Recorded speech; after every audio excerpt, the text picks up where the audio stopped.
Hello, everybody, and welcome. Welcome to Writers and Books Visiting Writers series. I'm Dan Hurd. I'm the Director of Adult Programs. Writers and Books is a nonprofit literary arts center in Rochester, New York.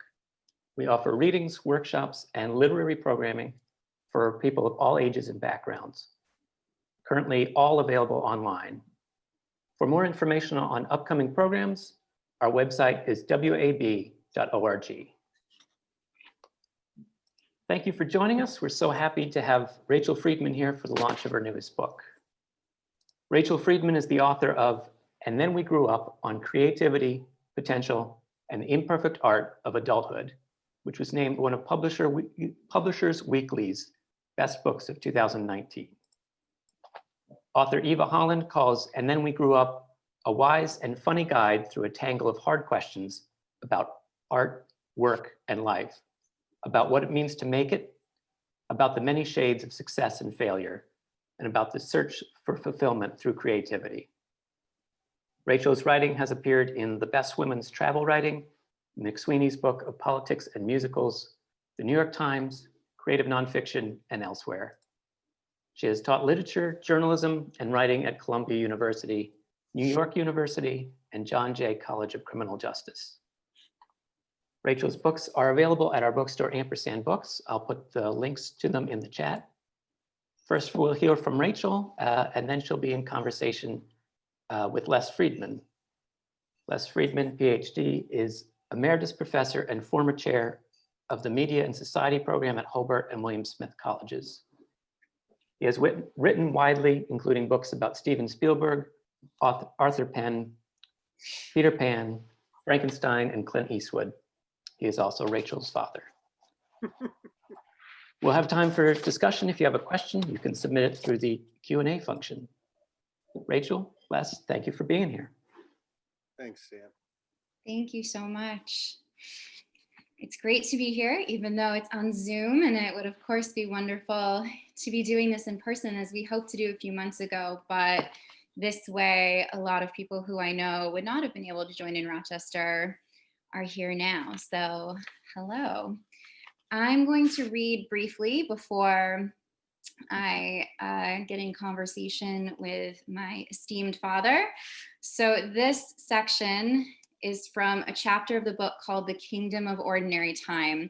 And Then We Grew Up is a book about the many ways to live an artistic life and the gap so many of us face between our kid expectations for our life and its much more complicated grown-up reality. So in the book, I tracked down a group of now 30-somethings I went to an intense performing arts camp with to see how their artistic ambitions turned out. And this is about Lizzie. Lizzie got clarity at Interlochen, like every person I interviewed. But for Lizzie, the epiphany was that she wasn't going to pursue dance or any other art professionally. I realized I was a minnow next to whales, and I was fine with that, she said. Any sense I had of I can do this was shattered, but not in a bad way. How did you feel about quitting? I asked. I think I had to, she said. I vividly remember this high school choir tour I was on in San Francisco. We checked into a hotel and I turned on the TV and there was Ben Foster. And a side note to say, we went to camp with Ben Foster, who has become a very famous actor, and also that there is swearing in this section, but I'm going to bleep it out. And Lizzie said, I remember a sinking feeling like, F, did I miss the boat? I wish that was me. I can still see the hotel room even now. And I'm so glad he's had success. It was just this moment of, holy S, did I just give up? I still struggle with it. I recently started playing violin and singing in a band again. I said to my husband, am I good enough? He was like, oh my God, Lizzie, yes, don't even think about that. I thought back to seeing Ben's movie and to talking to Daniel about Ben's performance in Juvie. Ben had been a touchstone for all of us. We had started out together, and even if we knew better than to compare ourselves to him, given how phenomenal an actor he was as a kid, not to mention the outlier success he had achieved as an adult, it was impossible to fully resist the temptation. I told her about my own path with quitting viola, how I was so shaky with anxiety that first year of college that I lost 15 pounds. You were in a bad place, she said. Good you quit. I'd never summed up my storyline so succinctly, and I understood in that moment how part of what I needed from this quest to find my old friends was to have someone who knew me back then, who knew how badly I'd wanted it, and who had experienced her own what ifs, to release me from my past with such gentle bluntness. In college, Lizzie started taking Pilates classes, and after she got married, she did an intense year-long training program in Boulder. Now she taught a few classes a week and stayed home with Maggie and Calvin, her kids, the rest of the time. Why Pilates? I asked her. Pilates taught me you can only do what you can do today, she said. How do you eat an elephant? One bite at a time. Pilates is not a competition. It's not performance. So why do you do it? Because it feels good. It's good for your soul and your blood and your body and your mind. Do you think all the training you got in music and dance as a kid was good training for Pilates? I asked her. I do, she said, but I also think it makes me feel like I'm a totally ordinary grown-up after all that. Ordinary how? I said. Like if I would have just tapped into that talent or known the right person or gone to high school to Interlochen, then I would be someplace else. Feeling that way doesn't rule my life, but it's there. Going to Interlochen was good, she said. It made me a stronger person, I think. And I feel like a good dose of reality is important, but it's also important to feel like you have a value and that you're going to make a lasting impression on this earth. And having kids, that's all been put on hold, not in a bad way, in a refreshing way. Seeing the world through their eyes is amazing, exposing them to ballet, watching them learn how quickly they pick things up. I'm totally distracted from the what ifs by having kids. It's a relief, but I think if I thought about it a lot, I'd be sad. Lizzie's open acknowledgement of coexisting with the feeling of what if seemed radical after I'd struggled so long with fighting or reframing that feeling. She made it feel okay to sometimes wonder about what might have been, to feel a little sad that certain parts of your life turned out differently than you'd hoped, while simultaneously being grounded in the fulfilling present of your current life, which for Lizzie centered in large part around raising 2 kids. I think she was sad in the way the philosopher Todd May uses the word, to gesture at something that is less despairing than resignation, less desperate than futility, less backward looking than regret or remorse, and less intense than anguish. It's also natural, I think, to struggle with feeling ordinary, like Lizzie did. When my husband tells people, oh, Lizzie is such a good singer, I get so embarrassed, Lizzie said. I'm like, no, I'm not. When he says she plays the violin, I say, I used to play the violin. In my head, I'm saying to myself, but now I'm ordinary. That's who I am. Ordinary. In other words, average, common, everyday, garden variety, normal, prosaic, routine, run-of-the-mill, standard, unexceptional. Despite the fact that by definition, only a certain percentage of us can be above average at any given task, and the fact that even if we're extraordinary at one thing, we are likely very ordinary at most other things. Ordinary is a referendum on how talented or not talented we are, how we have or have not lived up to our own potential. It's difficult to talk about feeling ordinary because our positive thinking, self-help culture tells us we are all extraordinary or have the potential to be. We've got entire bookstore shelves filled with offerings like, you are a badass, how to stop doubting your greatness and start living an awesome life. Who says you can't? You do. Achieve anything in just 1 year. The idea of being special taps into something powerful in our psyches, at least it does in mine. It's why as a kid I loved the book Matilda by Roald Dahl, or take the Harry Potter phenomenon. These and other popular stories are about underdog kids who think they're ordinary but realize they are actually special. The idea of moving objects with your brilliant mind or getting a letter from Hogwarts that takes you out of your mundane existence and into a magical, extraordinary one is compelling, whether you're 13 or 30. Around the time I met up with Lizzie, I was reading a book about violin prodigies called Producing Excellence, The Making of Virtuosos. The author, Isabella Wagner, a sociologist, musician, and the parent of a very talented young violinist, interviewed nearly 100 prodigies aspiring to become elite international soloists. She observed them at competitions, performances, lessons. She noted how crucial labels were for these soloists, whether they were referred to as child prodigies or just called very talented or particularly gifted. Wagner argues that both musician and non-musician parents were susceptible to the, quote, aura of the talented child. the idea of which has been around since a pint-sized Mozart took the stage. She describes a period of crisis when these kids got older and questioned whether to continue on their path. Quote, "For some students with elaborate pedigrees who entered consciousness as child prodigies, it is impossible to create a new life project after failure to achieve international soloist status," unquote. The virtuosos who instead became concert masters or professors at universities actually considered themselves failures.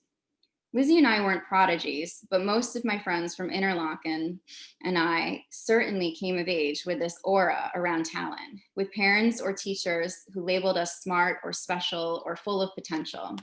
This goes for plenty of my non-artist friends too.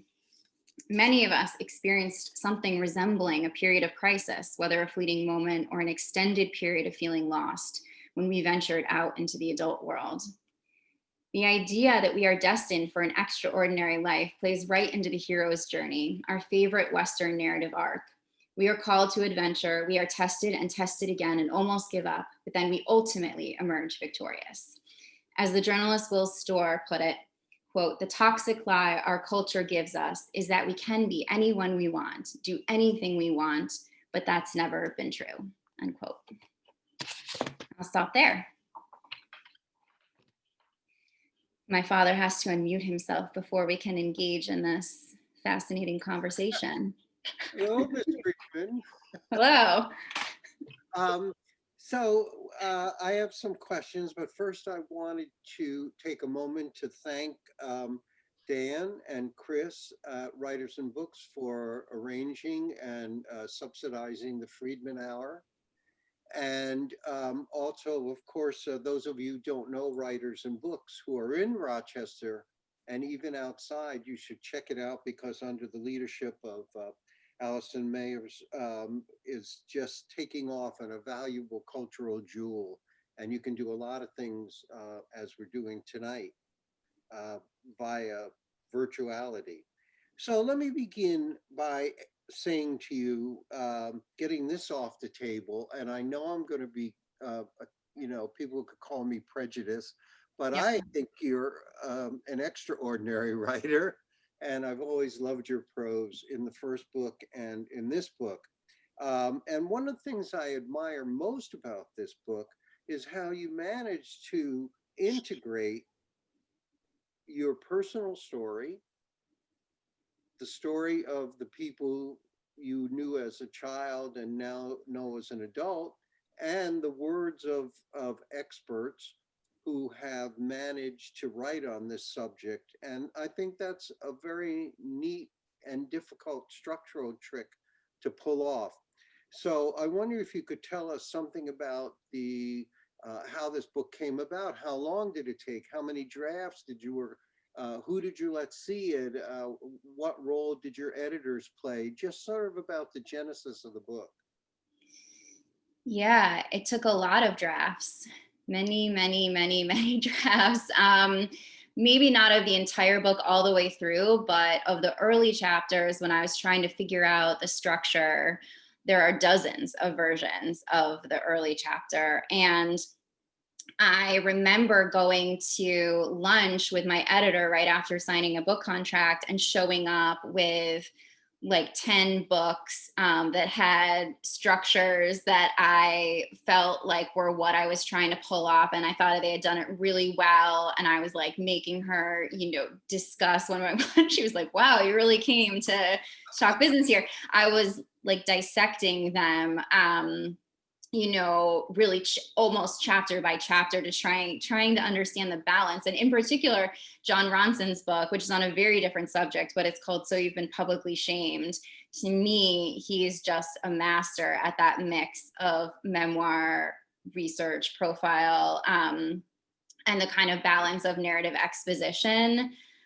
But it took me a long time to figure out. I'm not sure I totally pulled it off. I certainly tried to. And the whole book from start to finish, as you know, took probably 5 years from the time I started thinking about it. I had a kid during that time that, can cause a bit of an interruption in one's productivity, and was working through it that whole time. Well, yeah, I know, and it looks, every time you read a book, one of the things I admire about your prose, how clean it is, and it looks like, oh, I could sit down and write this, but I know what it took you to write it, and I know what it takes to write any book, especially a good book. Let me also ask you, before I sort of delve into the book itself, a sort of overarching question, if you will. It seems to me, and you get to this in what you just read, that the book goes against the great grain of American literature and American self-help books, which say essentially, well, even failure can be turned into success. And Right. if you just spend your 10,000 hours, or you just work hard enough, you can make it. Which is, I was going to say comforting, but I think your book says something else about that ethos, about it. But what do you offer in place of that well-worn cliche? Yeah, there are a lot of those books. There are a lot of people telling us how to feel better about things. If only we'd buy their version of how to feel better.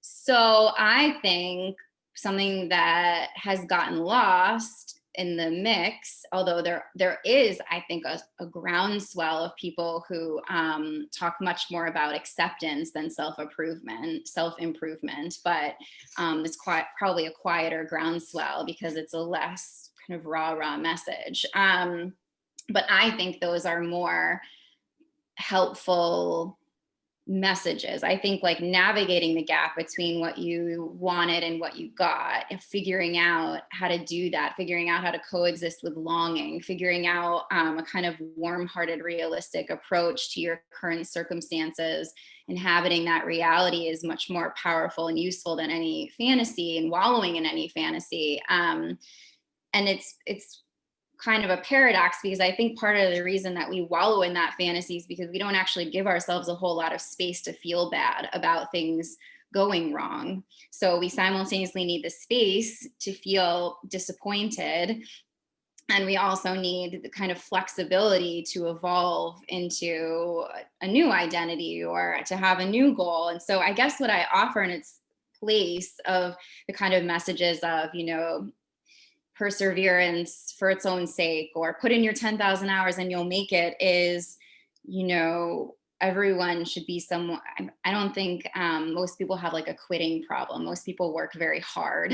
And I don't think that's the issue. I think it's more complicated than that. It's about figuring out who you are, what you want, what you're good at, and what's the Venn diagram overlap of those things, and being flexible when it comes to the many ways you can be fulfilled. I think flexibility and curiosity, the older I get, I just think those seem to me to be the key traits to cultivate in life in general.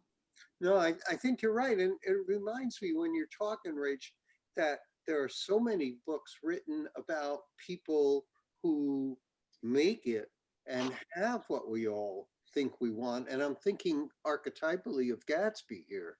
Yeah. But yet that's not enough, whether it's a rock star or an author or a Jay Gatsby, tend to, once they get there, I mean, you get into that with, is it Michelle, who's actually in an orchestra, and you look at her life and you go, well, what if that had been me? Yeah. So I think that there's a corollary to that as well, or maybe it's sour grapes. I don't know. People don't make it. Well, leave it to the reader to decide. Leave it to the reader to decide. I see we have a question I'm going to get to in a minute. Oh. I just wanted to talk about the idea of validation and the notion of how important is that. And then I have one more sort of big question before we go in the book, but is that as important to you now as a writer to be validated as it was to you as a musician to be validated? It's a good question. I think that it's disingenuous to tell people they should only be driven by passion alone. And that's like, if you're a true artist, or you're, truly persevering at whatever it is, then that should be enough.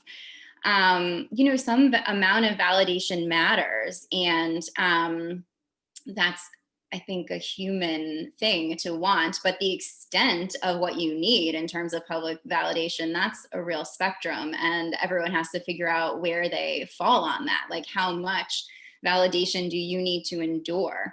Are you content to write something that never gets read, you know, just for, or that, you know, only your partner reads? Or do you need to be on the bestseller list? Everyone has, I think, a different threshold for that. What is my own threshold for that? Of course, that's what we have to get to. I mean, yeah, I mean, I think I am at this point I don't know. If no one ever published another word I wrote again, I think that would be very difficult for me. But I don't think that that is what drives me to sit down every day to write. I know that is not what drives me to sit down every day to write. I know that because I've written for long stretches of time, work that has never seen the light of day. I know that the process itself of writing is what sustains me. And I think that, I hope that that is always what will sustain me. Yeah, I think so too. What about you? You've written way more books than I have. How much public validation do you need? And I would say, sadly, to far less acclaim. No, it's not. I think what's, yeah, I would strike that from the record. I think, well, I think for me, for a while, it was to try to prove myself. To not, I guess, to myself, but to peers, to say, oh, I'm here, not at Yale and not at Harvard, but I'm as good as you are. And I think that was it for a long time. I think now it's more intellectual curiosity. It's a much more healthy thing. You know, one of the things I found really interesting, I guess very few interviewers could ask you this question. Wait. Yes, I know. Is that obviously I lived through this with you. And obviously I visited you at Interlochen, which was the camp Rachel went to. And I did not realize the pain you were going through, though I saw some of it, and you talk in the book that you did call up crying, and I remember that. But Interlochen, I walked around like it was heaven. Yeah. I would just walk through the paths there, and music would be coming out of every hut. So it's interesting to go through an experience with you that you interpreted totally differently than I did. And I wondered, then extrapolating that to the book, here you went through experiences with these people, and did they have a total different read than you had on the same experiences? I think that, I talk about this in the book, I think that the musicians in the book had a similar experience in terms of the intensity of the competition. I think Interlochen was particularly intense. I don't know if this is still the case, but I think maybe because it started as a music camp, I don't know, but it's particularly intense as a musician. We had every week these, you know, these competitions where they decided who moved up a chair and who moved down a chair in the orchestra. But even in the book, different personalities handled that pressure in different ways. And I think in terms of just having divergent memories of the experience, you know, I don't think I have a very good memory when it comes to my childhood. And I think, in fact, one of the reasons I gravitate to nonfiction is because I'm constantly trying to reconstruct things in my life with the help of witnesses. That's a little bit of a selfish motivation, I suppose. But so less that we had divergent memories, then it was really fascinating to hear them remember things that I didn't remember. Right. Well, we have a question from the director of Writers and Books. Thank you. Allison wants to know, is specialness a particularly middle class / upper class phenomenon?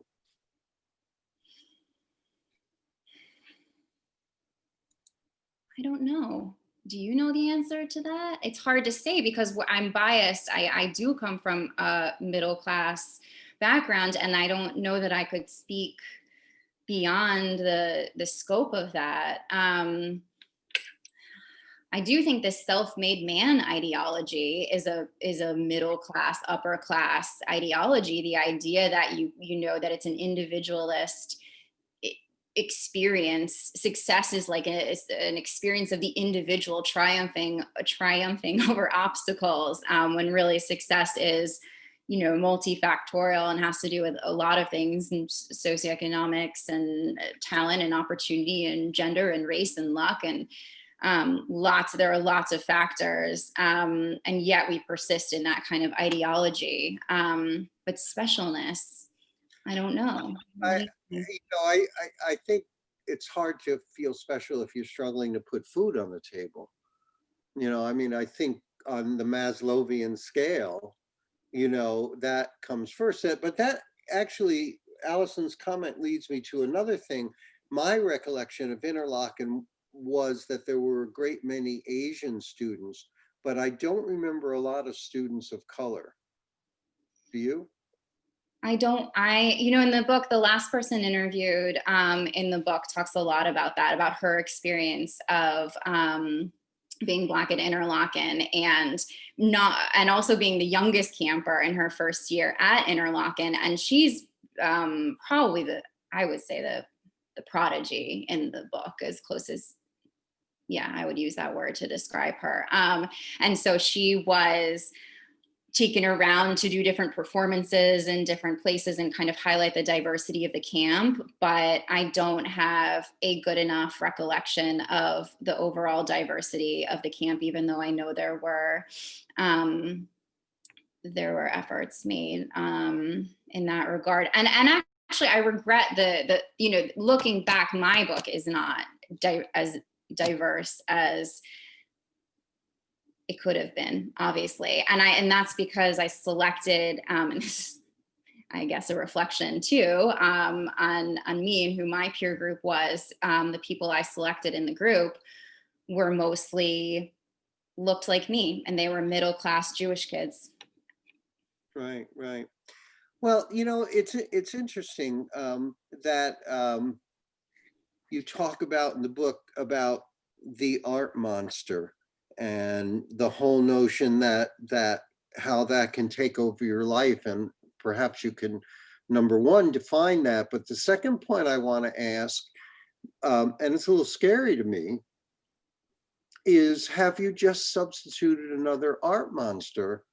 Instead of music, now your art monster is writing, but it's there. It doesn't sound, you sound like you have more balance, and we could talk about the role of having a child in that process towards the end.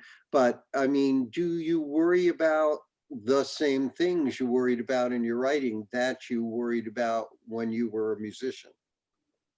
I think I wrote the book to not substitute one art monster for another, because I felt like I was in danger of doing that, of falling prey to the same kinds of cliches about the writing life that I had fallen prey to when it came to being a musician. I don't think I've substituted one for the other. And I do think parenthood, because I do feel more balanced about writing, not only through the process of the book, but as you say, having a child implodes all over again your notions of identity. I'm sure for both men and women, but I think particularly for women, for a period of years, you're kind of trying to figure out how to put yourself back together again, or at least that was my experience and the experience of many of the women I know. So I think it gave me a lot of perspective. We're obviously now in a moment of time, which is another whole implosion when it comes to perspective and gratitude and sort of valuing the time you do have.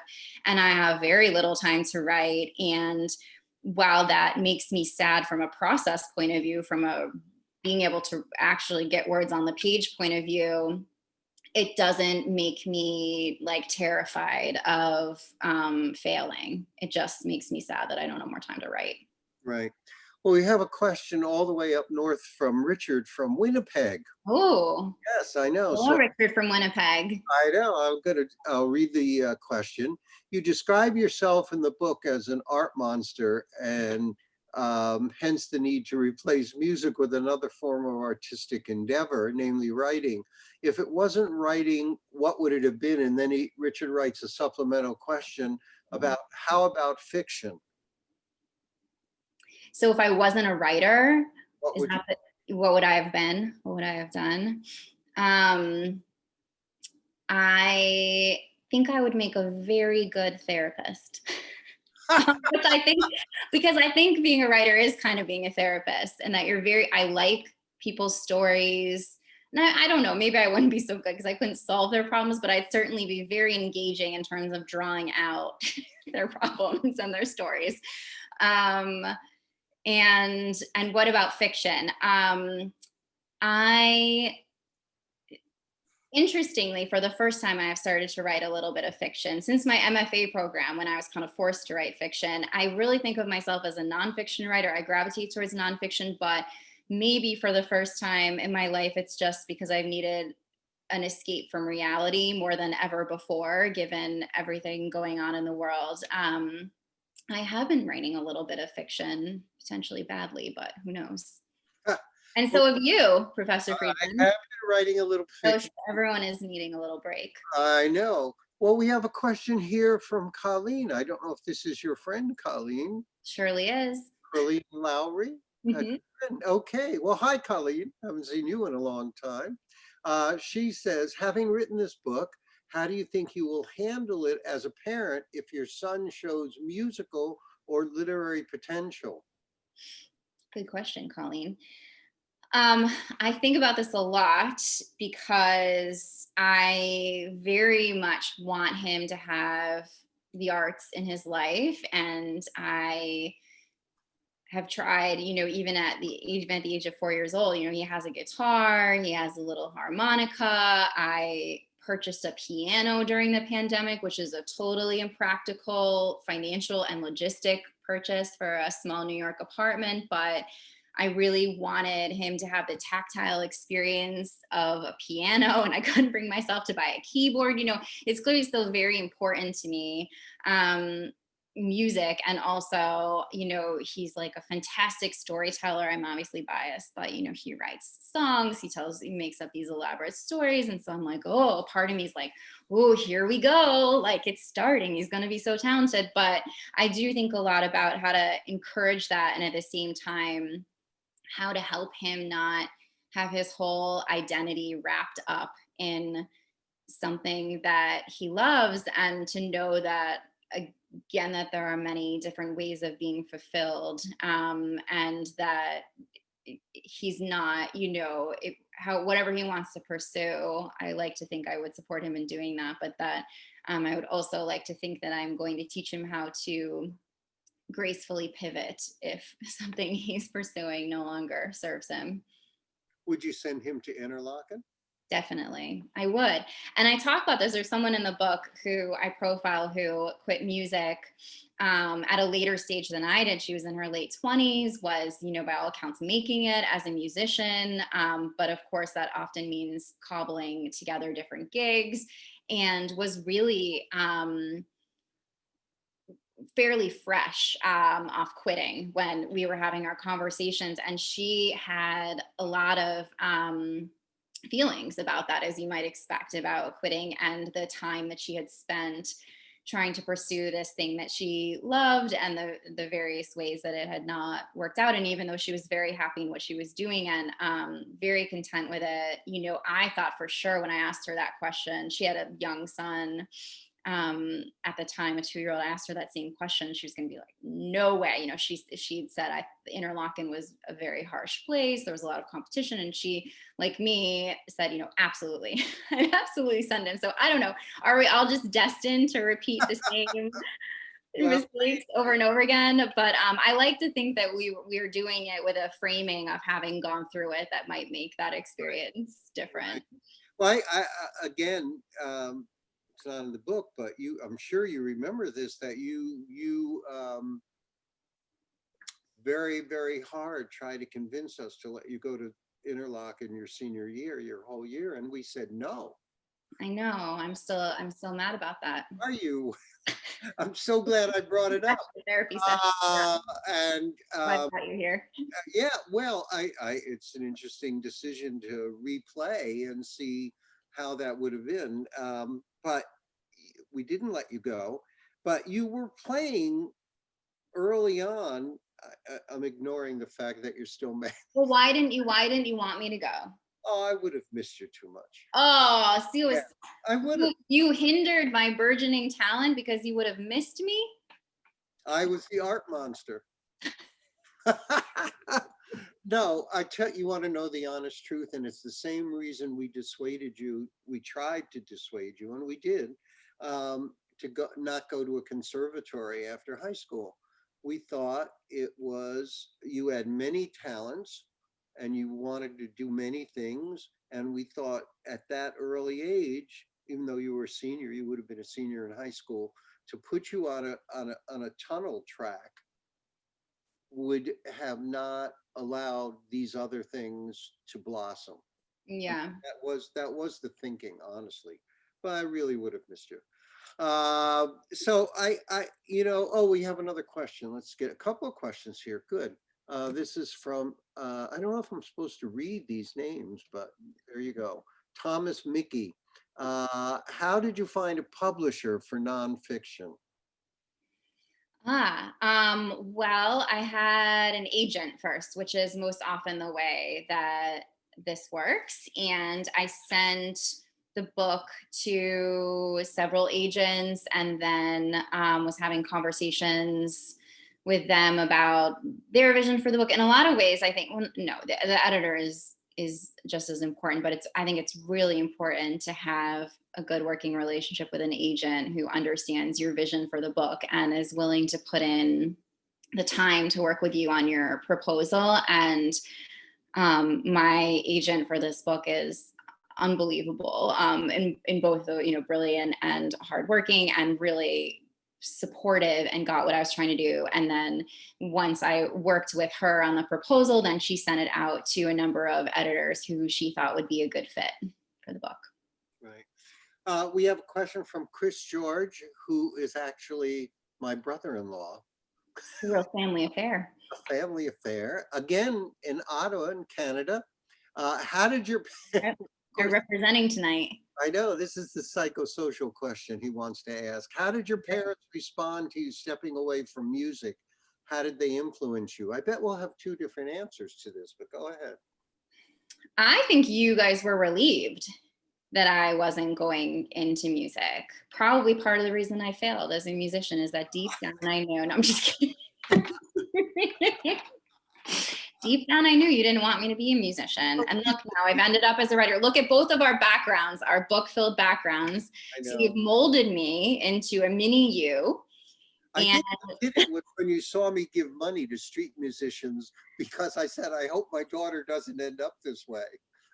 But I think you were relieved because both that you knew it would be difficult, and probably, I would think, at least in college, because I was really suffering, right, and I was really miserable at that point.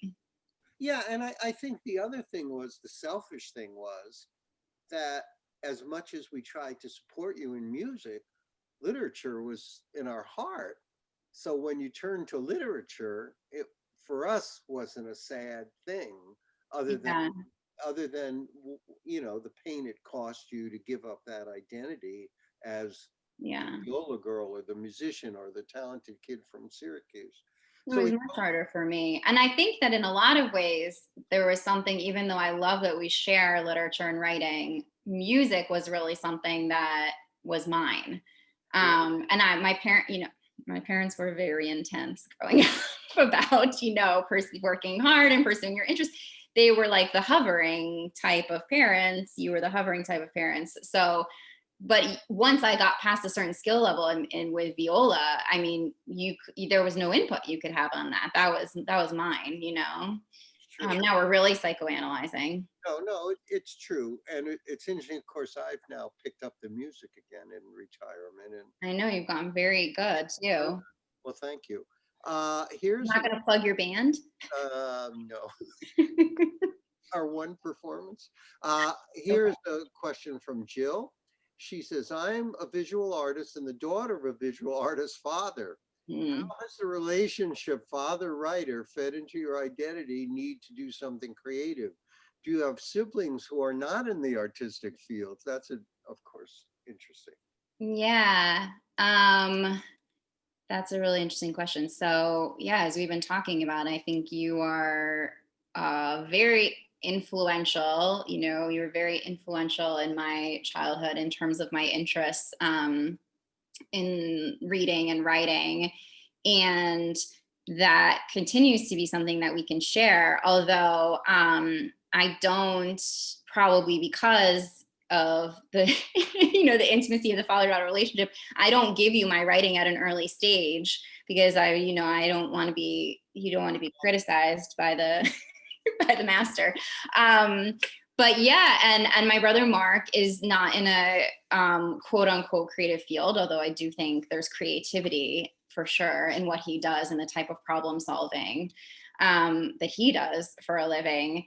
And he's also a big reader. So I don't know, I guess you could speak to that, Dad, about the differences there in terms of having one child who became somewhat like you professionally and having another one who went into a different profession.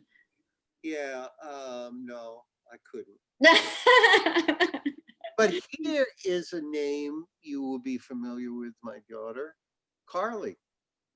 Hi. If any of you have read Rachel's first book, and I hope you do, I have it right here, Good Girl's Guide to Getting Lost. A lot of it is Rachel's relationship with Carly on the road together, having adventures that scared the hell out of her father. But this is Carly from Australia, do you think? Carly, yes, I'm sure of it. All right, Carly, hi. And her question is, do you have any future projects in the work? Also, have you been playing viola again? Everyone always wants to ask me that second one. I do have writing in the works always. It's at such an early stage. I'm too reticent to talk about it because that's just a weird thing maybe writers do. But I have an essay I'm working on and then a longer, potentially book project thing I'm working on. And as I mentioned, I have 0 childcare. So there's not a lot of writing time during the pandemic right now. There's a lot of making up funny songs with my toddler time. And viola. I have not been playing viola. I just had a dream a few nights ago that I was playing a Telemann concerto for my child. And I woke up thinking to myself, maybe I should take out my viola, which is the first time that's happened in a long time. But no, I'm not playing right now.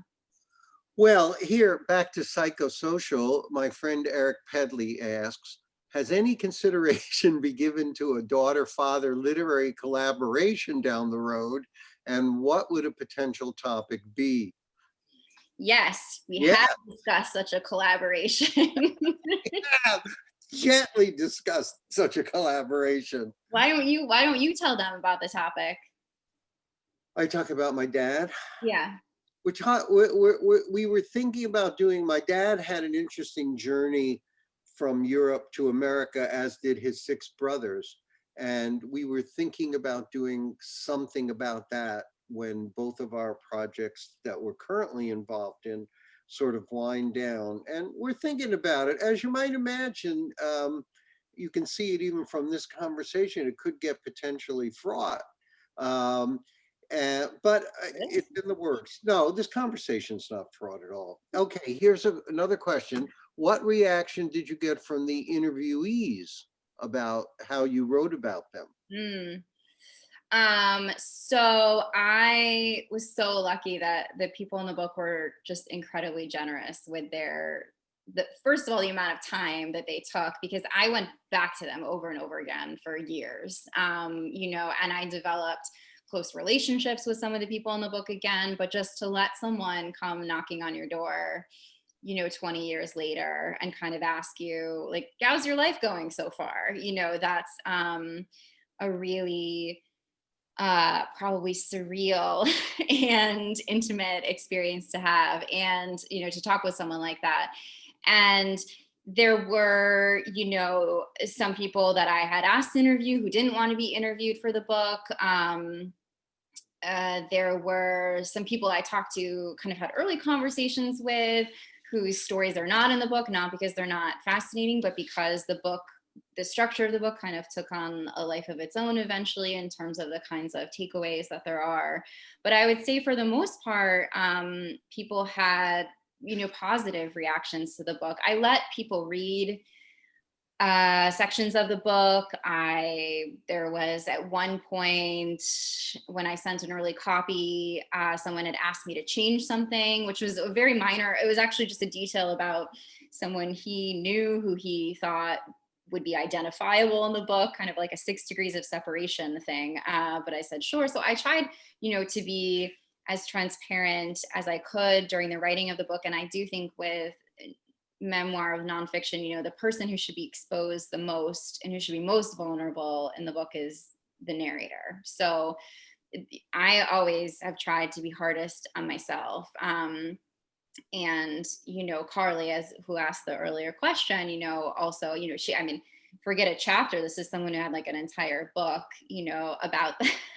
And, you know, that was a real learning experience, that earlier book. And we talked through a lot of that. And I still think, though, it was probably hard. It's hard to see your life summed up by someone, parts of your life summed up by someone else, and you kind of turned into a character. It's hard. I've been on both sides of that. I've been written about, and I've written about other people. So I think it's surreal, and the people in the book were very generous about it. I always thought that one of the nice things about both books is you can step back and see the absurdity of yourself and what you're doing. You have a nice sense of humor about you in the relationship that you're going through as a character in the book itself.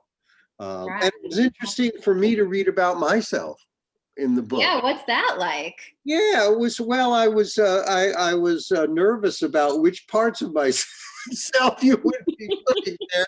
But I think in both books, I'm fine. I'm fine with how I am presented in both books. I've been immortalized at least. Yes, that's right. That's right.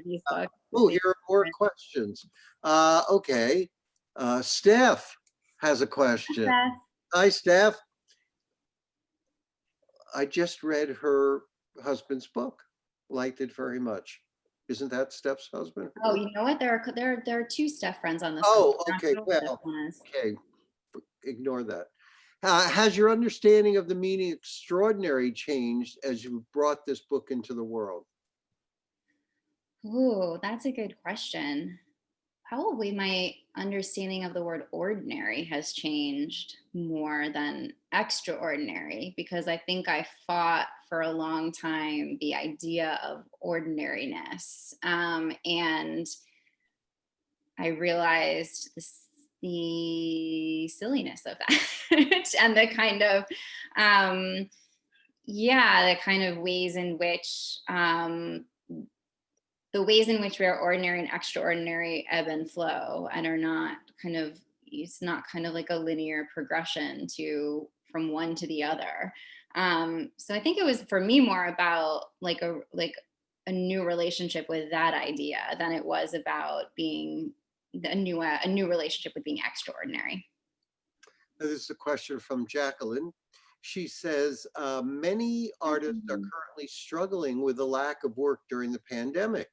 Do you have any advice on the mental process of pivoting focus and energy into potentially new career and identity? Jackie, that's a heavy question. My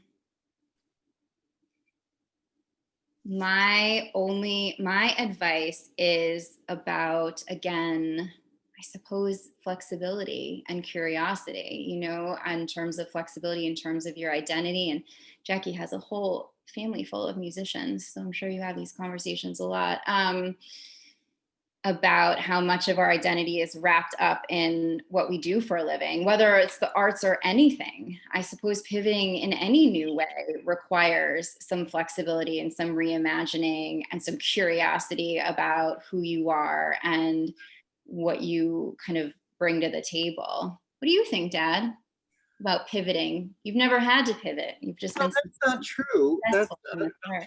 totally true. I was on the verge after I got my PhD.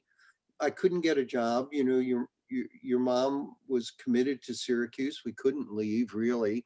I couldn't go looking for jobs elsewhere, though I did look for some of them. And there was nothing in Syracuse, really. And so I started to interview at advertising agencies. Oh, right. I remember one of your famous slogans, which they, what was it? Was for a light bulb? It was for an electric company. No, it was for Niagara Mohawk, and we were given a test. We had to come up, which is a power company in Syracuse. Power company. We had to come up with a slogan, and I put a hand with a lightning bolt that said "Power to the People." This was 1975. Yeah, didn't get the job. Much, Mr. Friedman. Here's the door.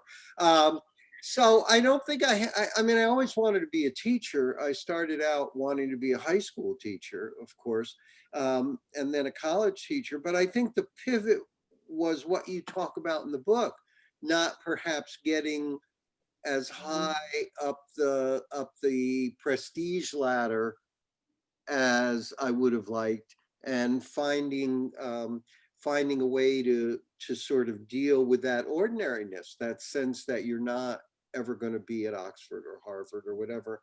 And as I said earlier, I think I sublimated that into the "I'll show you how good I am. I'll publish you into the ground."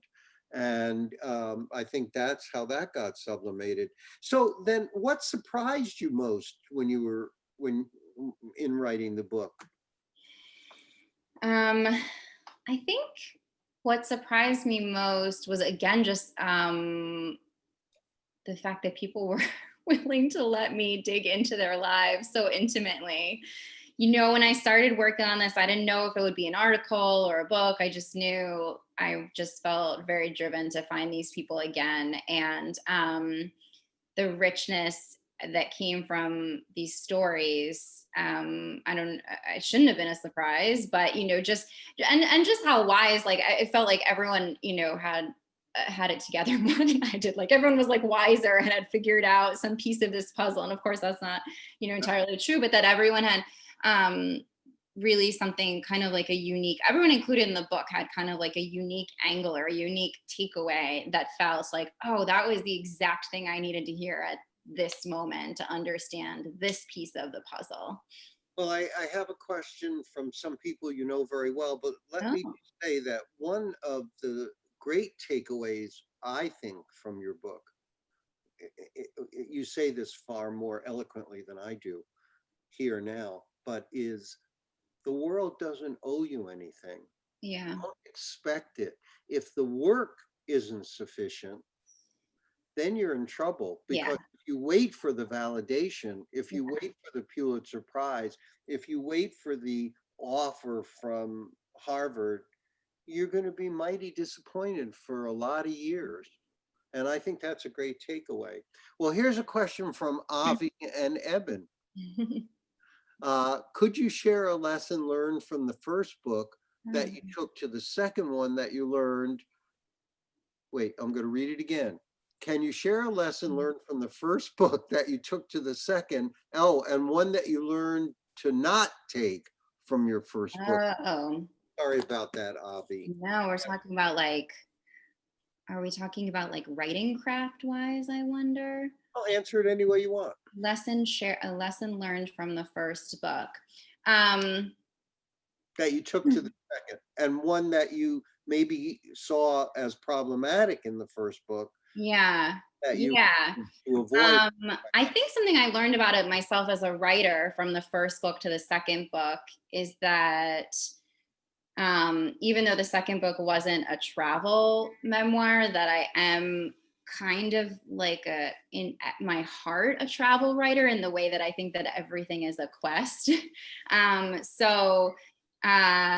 Yeah, even though this is a book that's much more, profiles and research and memoir, as opposed to traveling through different countries, that I've realized that for me as a writer, the two books I've written start with this like problem that I'm having, this thing I can't shake. Sure. And then trying to find kind of like wise guides along the way to figuring out some sort of fulfilling answer to that problem. And I think in something that I learned from the 2-minute warning. Okay, I see that little pop up, that I learned from the first book about not doing in the second book, is that I think I did get better at the intimacy of, meeting with people, letting me into their lives, and then bringing that to the page. Even though I think I tried very hard with the first book to do that in the best way that I could, I think I was even more cognizant and accommodating and